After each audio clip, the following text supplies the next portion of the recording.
There it is. We're live. We are ready to rock and roll. You know what today is, man? Are. Do you know what today is? Today is SHIT. So happy it's Thursday. And we're ready to rock this joint. Time for the fire intro. Fire intros. All right, all of you business pros out there. Before we jump into the show, just a quick reminder to please subscribe on whichever platform it is that you're catching us on today. Give us a like, give us a follow, subscribe, and drop a review and help all those other like-minded business owners find value from our awesome guests as we rise up in those podcast rankings. We will sincerely appreciate it. And if you want to be a guest on the show, we'd love to have you on and learn from you as well. Go to www.businessbros.biz/podcast guest and schedule your time slot. And don't forget to follow us on all of our social media at Business Bros Pod. All right, here we go.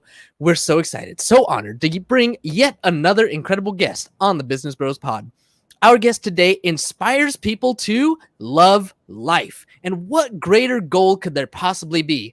Well, just in case that goal isn't enticing enough, our guest can help you meet any goal through her coaching, helping your business with strategizing, branding, creative development, and customer engagement.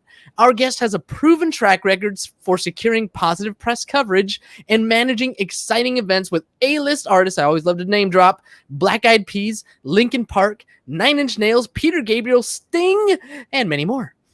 She's looking for people who want to pivot, transform, and make the changes necessary to achieve new levels of emotional health and well-being. If I was to list all of her accolades and qualifications, you'd be listening to me this entire episode. So, without further ado, joining us today from Glow Marketing LLC, welcome to the show, Chandra Lynn! That's great!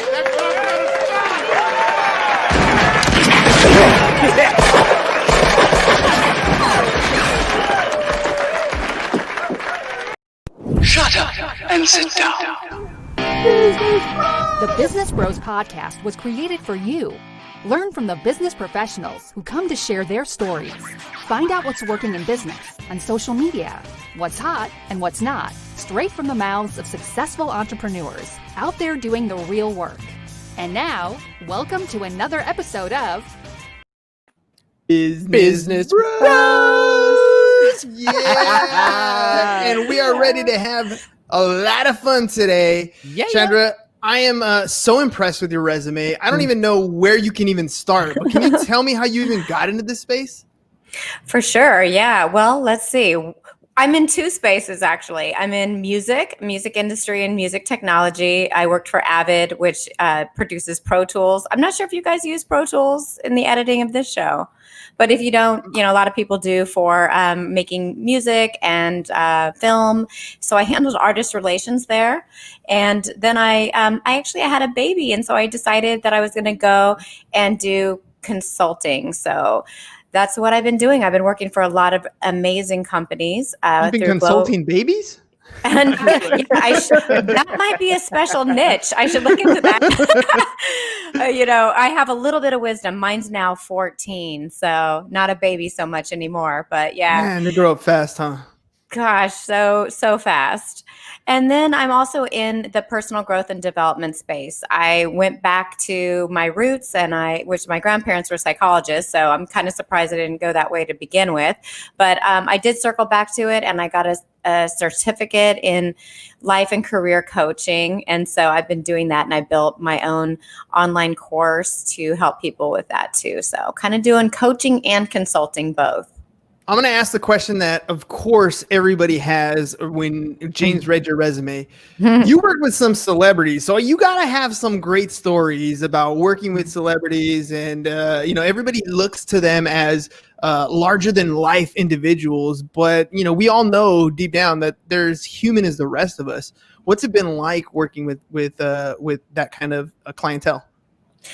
I think what I realized about it is that, they have problems just like the rest of us, but somehow everything's kind of magnified because of the fact that they're, so public. And so whatever they're going through, they kind of worry about how it's going to affect their personas and whatnot. And so, if they're creating music, for example, and they want to change directions, they might worry about losing fans. If they're going through something personally, they worry about what people might learn about that. But what I have learned is the fact that whatever they do go through, they're kind of like perfect examples of learning life lessons, right? Like they can give you a lot of shortcuts to greatness, because if they can go through something and come out the other side a winner, then we all can. Everything is just a bit more magnified and more intense, because they're showing up representing themselves as opposed to, say, like a company. So, I can say, well, hi, I'm Chandra, and at the time I worked with Avid.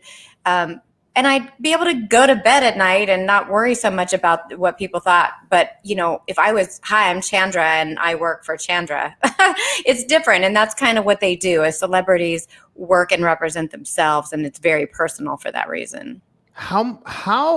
How much stress does that put on someone? I mean, when you're working with someone to love life, and then all of a sudden they're doing what they love and they think people will love it, and they look in the comment section and there's nothing but hate in that comment section, with a couple, fans, sticking up for them. But for some reason, we as human beings, we tend to focus our attention on those negative things, right? It's like when we look in the mirror, we don't see the beautiful person we are. We see all of our imperfections. When you talk to clients about that sort of stuff, especially when their persona or their image or their brand is themselves, how do you get them to deal with those types of things? Oh, I think there's a couple things about it. I mean, one is that everybody's different. So some people have a thicker skin than others. Some people just know, oh, you're going to have haters and, whatever, and they don't really think about it. And then some people really take it to heart, and it can hold them back, and it can be very difficult to make decisions, and they're always questioning.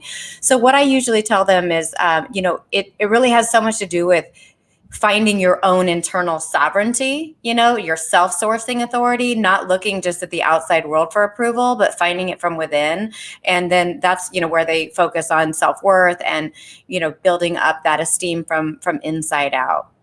That's tough to do, though. It's easy to say, and I think it's very difficult to do. And I'll give you an example. So I teach high school, and right now we're doing a lot of distant learning stuff, right? So I got a bunch of kids, 30 something kids in a class in the morning, and none of them turn their cameras on. None of them, right? And I even asked them, you have 6 teachers in a day, right? So how many of them turn their cameras on? And they're like, 3, 4. So it's not just the kids, it's also the adults. They're worried about making a mistake, a public mistake. They're worried about the image that they're going to have. And even though, we can say things like, just take baby steps, just do it and you'll get over it. It's not the easiest thing to implement. So what kind of strategies do we have, or that you implement to kind of get them to the point where, okay, I'm comfortable with turning on the camera, or I'm comfortable with posting something. I'm comfortable with, basically what I'm saying is, I guess, being vulnerable. Oh, yeah. It's hard to teach vulnerability for sure. And being able to be, out there with especially teens have a big challenge because of the fact that they're really starting to form their identities. By the time we're adults, we've attached certain identities, and then then our big challenge is whether those identities that we attached while we were teenagers are still true and authentic to us, right? And then we go through that, update, especially in midlife and things like that. But as a teen, they're trying to form that for the first time, and so how they're raised and their value systems and the self-worth that they had from their parents has a lot to do with it. If they just didn't have role models that were healthy or that kind of support, then, I always encourage them to find mentors outside of their immediate family environment. I mean, it's not to disown their family environment. It's just more to add resources to themselves and get support and help. I think sometimes they feel very alone and they don't realize how many resources there are out there to help them. I mean, like with you and what you're doing, I imagine that you make yourself available to people and, let them know that, hey, if you need to talk or whatever. And if they absolutely don't want to talk to anybody, there are resources that they can tap into these days online. There's a lot of online stuff for them, from podcasts to groups, and there's books. I mean, they just have to decide that they're going to be seeking self-improvement and that they want to ultimately get the tools to have that. Well, your MO here is teaching people to love life, right? And I think there's a lot of aspects to loving life that get kind of inflated or thrown under the bus or ridiculed. Things like, loving the fact that you can earn a high income, and that is an amazing thing, but also gets ridiculed. Things like loving the life that you're living, maybe in the home that you purchased or the car that you have, and oftentimes those things get they get pooped on sometimes. But I think what you're focusing your attention on is loving yourself first and what you're doing on a daily basis. Can you describe what you mean by, you love life? Yeah, actually, I'm not a Pollyanna type of person. I've had, my own bouts of depression and things in the past. And as I've gotten older, I've definitely learned a lot about how to navigate my emotions and stay positive and all that kind of stuff. But I decided that my mission to love life was important to me because I know that it's not always easy to do so. And even if we start to love life for a little while, something may happen that, we have to overcome. And that's part of growth. So it's understanding, that at the times when we're not really loving life, there may be something to learn about ourselves or some kind of life lesson so that we can overcome it and, trying to be mindful. So for me, I think part of loving life is having something higher to connect to. And, people get frustrated when they say, I don't really have a higher purpose. Why wasn't I given a higher purpose? Like it's something that's just bestowed upon them when they are born. And what I like to tell people is that it's absolutely not bestowed upon you. A lot of times it's decided upon by you. And so what it is that you may want to align to could have something to do with things that are meaningful to you or experiences that you've had that, where you've recognized that they need to be supported. So for example, you may have a love of animals, or you may have, you want to support young people or the environment. When you hear of these platforms or causes, it's important to dig deep about why they're important to you. So for example, my grandma was a therapist and she helped tons of people, but later in life she got Alzheimer's and she had to stop helping people because she couldn't remember their cases and things like that. So then it became really important to me to support the Alzheimer's cause, to help find a cure and preventative stuff for that, because I saw firsthand from my experience what, significance of it. And so what I invite people to do when they're not sure about their higher purpose is to connect in with something that's meaningful to them. And it may be an event or something that happened in their past. And if they're not sure if that's really what it's going to be forever, they don't need to worry about that. We can always change our platforms and kind of get on different missions as we grow and evolve, and other new things become important to us. Well, speaking of that, of being able to shift, there's something that happens as you get older. It feels like the 24 hours in the day, they go by so much quicker. The weeks go by so much quicker. The years go by so much quicker. James and I always talk about how we live by our calendars and we schedule things out. And I know exactly what I'm doing almost every single day at almost every single hour. And I know that there are people who are living their lives like that, where they get up in the morning, get their kids ready, they take them to school, or now, homeschooled, whatever the situation is, go to work, get out of work, make dinner, take the kids to practice or whatever it is. And it's almost like that happens day in and day out and day in and day out. And they find themselves stuck, right? Like all of a sudden they're like, I know I'm supposed to be enjoying this time with my kids and watching them grow up. I know I'm supposed to be able to do some of the fun stuff that I want to do in life. I know I'm supposed to be enjoying this, but I just feel barricaded here. Like I can't get out of this repetition of my daily process, almost like a Groundhog Day feeling. When you talk to people who feel that way, what is it that we can do when we're in that situation to get ourselves like unstuck, I guess, you know what I mean? Like get ourselves out of that rut, or maybe just a shift in our mindset, because sometimes the rut is just, that's part of our daily activities. But how do we shift the mindset to have a different perspective? So we overschedule ourselves because, there's so many things that there's to do, and we just kind of keep adding to the schedule and add more and more and more without always being mindful of what is truly important about doing those things. And so sometimes what I invite people to do is step back and ask themselves 3 questions. And these are philosophical questions that have been passed down to me by different teachers. But the first one is, what do you want? So a lot of times priorities can be set by what it is that you want. And sometimes we can have really easy answers for that. Oh, I want more time for myself, or I want more time for my kids, or I want to make more money, or I want this job. I mean, we could quickly come up with all these things we want. But the second question is, why do we want it? Not just superficially, like, oh, everybody wants to make more money, but what is that going to really do for you? Why do you want it? Is it going to free you up in, what, because it's going to cost you something, right? So you have to get into your why, like what is it really meaning to you, so that you can then go on to the third question, which is, so what are you willing to do about it? Because we're not always willing to do the things that we want.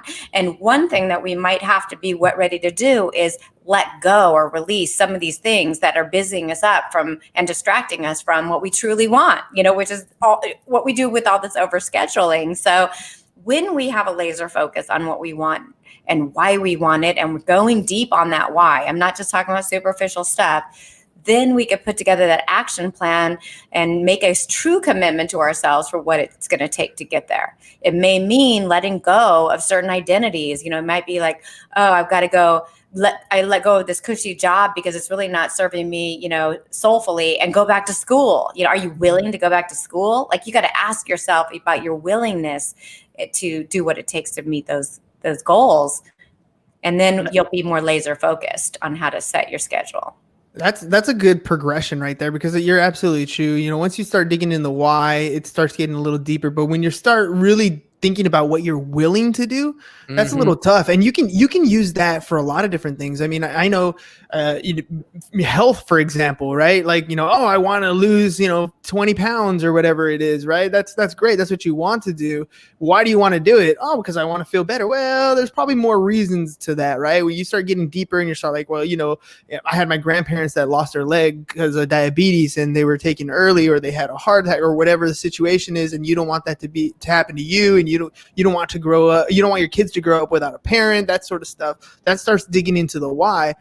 But then the other part is probably, to me, one of the more crucial things is, what are you willing to do about it? And I think when you talked about that, that's a tough one for a lot of people, because a lot of people will say things like, I want this, or I want to attain that. But what they're willing to do, to me, that's always the action part. And I think people are more powerful than they actually know that they are, more powerful than they. Our deepest fear is not that we are inadequate. Our deepest fear is that we are powerful beyond measure. And that's right there is the key, right? Because if you commit to something, you are making that identity shift, right? If you commit to making a change in your life, then you are closing off what used to be a normal part of your day. And I think that is where a lot of times we have that depression that sits in. We lose some friends, maybe we lose a piece of ourselves, but we're gaining something so much at least better at that point, something we want to do. How do you help people keep on that track when they decide to make a change and they decide to make a habit out of something to they're deciding to give something up to achieve what they want, and then they hit a bunch of hurdles along the way? How do we help them get through those? Well, once they've identified their why, then it's, you can revisit that and go deeper on that. And one strategy, which, some people might think is a little bit negative, but really, really works, is talking about what it's going to cost them if they don't do it. And you really, ratchet up the pain for if it doesn't happen, because what we can kind of get complacent, or we could start a diet or fitness program really strong. And like you said, we might not have the stick-to-itness, or we might have challenges that we're facing along the way.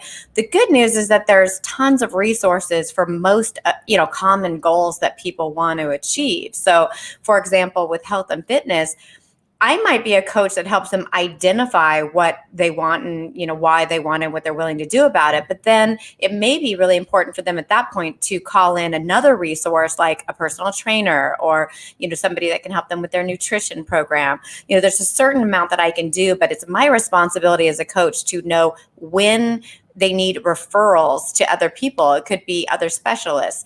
And if they're really not, they want these things and they're super stuck and they've identified somewhere in their root system, I talk a lot about the life area, the roots, because there are life value areas. If there's something stuck, I may at some point determine that there's something going on that needs psychological support. And then it's my responsibility to tell them that's goes to the land of therapy, because as a coach, I'm helping them help themselves. And that's the difference. Well, let's take a pivot here. Let's pivot into your media background. We run a podcast. We've been doing this podcast now almost 600 episodes, and we've been trying to grow in different levels. We use the Business Bros platform as our testing ground. We get to test all kinds of cool stuff and see what works, and then take those successful media strategies and apply them in our insurance business. What tips do you have for people who are now, because of COVID, just getting into this new media space? They're now becoming comfortable with Zooming, because that's what we do now. Zoom is a verb, right? When they're getting used to doing that, when they're getting used to now conversating via video chat and trying to create more social media posts and handling the concept of social medias in our life every day, what kind of fundamental media strategies can they use to help grow their brand and increase their audience base? First of all, congratulations on that many episodes. That is a huge feat. And I can see how much you guys have dialed it in. It's great. It's super fun and entertaining. And I've been so excited to do this show because of it. So strategies, it really starts with tapping into your core authenticity. That's what people are attracted to these days is, the authenticity. They want to connect with the person behind, the brand and everything else. And then I would say pick your platforms wisely. I definitely have gone through the trying to be everywhere and great at everything. And I've just realized that's not going to be possible. Every media platform, social media platform has, different size graphics, different lengths of video that they allow.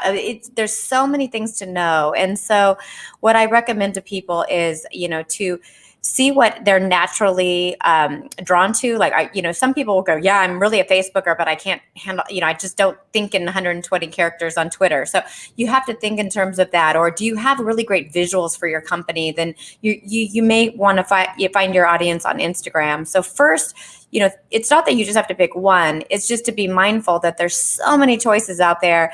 And it's really better to do something really well than spread yourself too thin. So that's kind of the power of focus.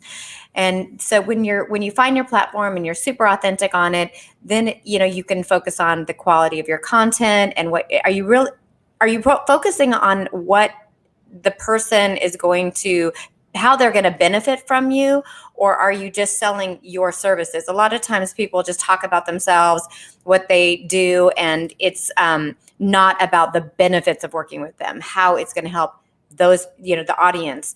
And so if they can shift from that mindset of giving all the details of what they do and offer, then and shift it to how it's going to support, their audience and benefit them, I think that will be really great as well. Are those the kind of tips that you were looking for? Yeah, those are tips that came from you. That works. Well, let me ask you this. I noticed on your website that you've been on a number of different podcasts as a guest. What has been your experience as you go from show to show, as you meet the different people, as you came on our show? What's that experience been like, going on that kind of tour? It's been really, really fun. I mean, I love it. I think it's so cool. And I actually started transcribing some of the podcasts and, looking for nuggets and pull quotes and things that I could use. And every single, podcast is so different. I think that it's great to have everybody, ask these questions, throw things at me, and it's a great experience for me to do it. So, it's also, I guess I've really had to tap into my own message, like what is it I'm trying to do with this? What am I wanting to say? And then it really rolls more smoothly. I know that yes, I have a platform of loving life, and I'm doing that through my online course right now and one-on-one coaching. I also really like to help entrepreneurs with their personal branding, the branding and marketing of their business. And because I really feel like when people have that financial security and they're working on their careers, that a lot of the other areas of their life can fall into place because they're not so worried about the financial security need. But if that's where their focus is entirely, there's less balance. So working on these podcasts, I've been able to talk a lot about balance, about how to support yourself in finding careers that you love and hopefully inspiring everybody. And I think what I've really found is that no matter what show it is, we're all human beings who are facing a lot of the same things, and these universal truths and having the support of one another is where I'm seeing a common thread and seeing that we're all part of the same tribe. Now you're very well educated. You've been around the block when it comes to the different podcast space. If you could recommend some mentors, some podcasts, some books to young entrepreneurs or even entrepreneurs who've been at it a while and just need a different type of mind shift, what are some of the top recommendations that you would recommend? There are so many out there, and I think it depends on what people's goals are. I mean, for personal growth and development, I think that, I have a certification from one of the Tony Robbins programs, and I think he's great. And he's actually got a youth organization there that I think is doing really great things. If for women's sovereignty, I'd probably have to give you a list. There's so many, but people love to listen to Brene Brown and to I love her books. Marie Forleo is really great for early stage entrepreneurs, Marie Forleo, and Elizabeth Gilbert. I mean, there's just so many out there. Gabby Bernstein. What I'm looking at is, Brendan Burchard is really great too. I've attended some of his workshops. And I think for me, I'm looking at almost the tier lower than that, because I feel like those people are really approachable, and I don't really care how famous you are. We all have life experiences and lessons to give, and we all have audiences that we influence of different sizes and different quality of people. So, I think it's just search around and look for that variety, and you'll find something. There's just so much out there. Well, tell me a little bit about what Root to Rise is, and how you're helping people. Make sure you let me know, especially for our listening audience, how people can get a hold of you to work on programs like that. Yeah, well, Root to Rise was, I really am hoping that it's a part of my legacy. It's just so deeply transformative for people. I've done it as workshops. I have an online course because we're not doing so many of the live gatherings. But what it does is it starts in your roots, these life value areas, your health and fitness, your career, your relationship, your family, and your friends. And it evaluates how you're doing in these areas based on your human needs. So it teaches about human needs psychology and how we meet our needs in, healthy and unhealthy ways. And we can look for patterns, we can look for stuck roots, we can look at things that are holding us back, and we can get into, how to build that really solid foundation for ourselves so that we can expect ourselves to rise up and reach the goals that we have set for ourselves. I think that a lot of people have these amazing ideas about what they want to be when they grow up type of thing. And then they get to a point where they're disappointed. They just haven't been able to realize that or manifest it. And what this program will do will be to take them back to their roots. What's important, what's working, what's not, what's been stuck, what bad patterns have been created, get unstuck from all of that. And then start this whole other process of the course called Rise. And rising is about connecting in with a higher purpose, starting to visualize these goals and aspirations. work on how to deal with weathering storms and changes in life and grief and loss and all of these things that can hold us back. And then, work on creating a bucket list life, starting to live out those things on your bucket list and not waiting for that to happen. And then building your legacy and what you want to be known for and, what you're going to do about it. So it's a pretty rich program. I had to break it into 2 parts, part 1 roots, part 2 rise. And for your listeners, I'd love to just give the first part away. They'll learn about the root system, their human needs, how to balance that, how to get unstuck. Super powerful program, just completely for free to get them started, see if it resonates. How can they take advantage of that? So it would be great if I could share a link somehow, but people could go to glowliving.com and they can also email me if they don't see the free link. Right now, it's not free to everybody, so I just want to make sure that it's special for your listeners, and they can email me at Chandra at I have 2 emails, Chandra at glowliving.com. Nice. All right, so we'll grab that link. We'll put it in the show notes for you. That would be great. Yeah. And they can also come to my course and take a free quiz. And what that is it shows them these hidden forces that are behind their decision making. And they'll get their top number 1 driving force that's driving their decisions right now. And it might be really illuminating to see why their current life conditions are the way they are. Ooh, something looming over. Mm-hmm. Hidden forces. Perfect. Hidden Forces is perfect for Halloween, right? Walking over your shoulder. Dun, dun, dun, dun, dun, dun. I like it. But they can just go to glowliving.com and take the free quiz, and they'll get their result, and then they'll start to get videos that teach the different hidden forces that are responsible for their life choices. Super powerful. Well, Chandra, thank you for taking thank you for taking the time to come on the show and sharing that with our audience. Because again, just to find, if you can find any little thing that can change, those small little changes over time add up to huge changes. It's like the power of compound interest, right? It's the little contributions that you're making for a long period of time that change. If you've ever read The Compound Effect, that's another great book, right? It's the little habits that you change on a daily basis that are going to make the biggest change in your life. So if you can identify some of these things and understand what they are, like give them a name, right? So it's almost like that feeling when you step on a stage and you feel those butterflies in your stomach, and you know that it's just really your ego preventing you from being uncomfortable, and you feel it. Now you can name it. Now that you name it, you can tell it, no, you're not going to bother me this time. And now you can kind of put it aside and keep going forward. So, what you're offering is a powerful tool if you want to make changes in your life.